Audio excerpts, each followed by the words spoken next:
അഭ്യൂഹങ്ങൾക്ക് വിരാമമിട്ട് എൻ.സി.പിക്ക് കേരളത്തിൽ പുതിയ നേതൃത്വം. തോമസ് കെ തോമസിനെ എൻ.സി.പി സംസ്ഥാന അധ്യക്ഷനായി പ്രഖ്യാപിച്ചു. ദേശീയ നേതൃത്വമാണ് ഔദ്യോഗികമായി പ്രഖ്യാപിച്ചത്. വിവരങ്ങളുമായി കൊച്ചിയിൽ നിന്ന് സഹിൻ ആന്റണി ചേരുന്നു.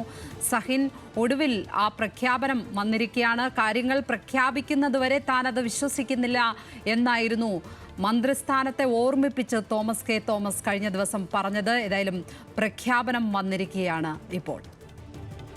ലക്ഷ്മി, അങ്ങനെ തന്നെയാണ്. കാരണം ഇതുവരെയും ക്ഷമിക്കണം, ഈ തോമസ് കെ തോമസ് ഇക്കാര്യം അംഗീകരിച്ചിട്ടില്ലായിരുന്നു. അദ്ദേഹം പറയുന്നത്, നേരത്തെ തന്നെ തോമസ് കെ തോമസ് പറഞ്ഞിരുന്നത് പ്രഖ്യാപനം വരുന്നത് വരെ താനിത് അംഗീകരിക്കാൻ തയ്യാറല്ല എന്നുള്ളതായിരുന്നു. കാരണം ഏത് സമയത്ത് വേണമെങ്കിലും ഇത് മാറിപ്പോകാം എന്നുള്ളൊരു ചിന്ത അദ്ദേഹത്തിന് അലട്ടിയിരുന്നു.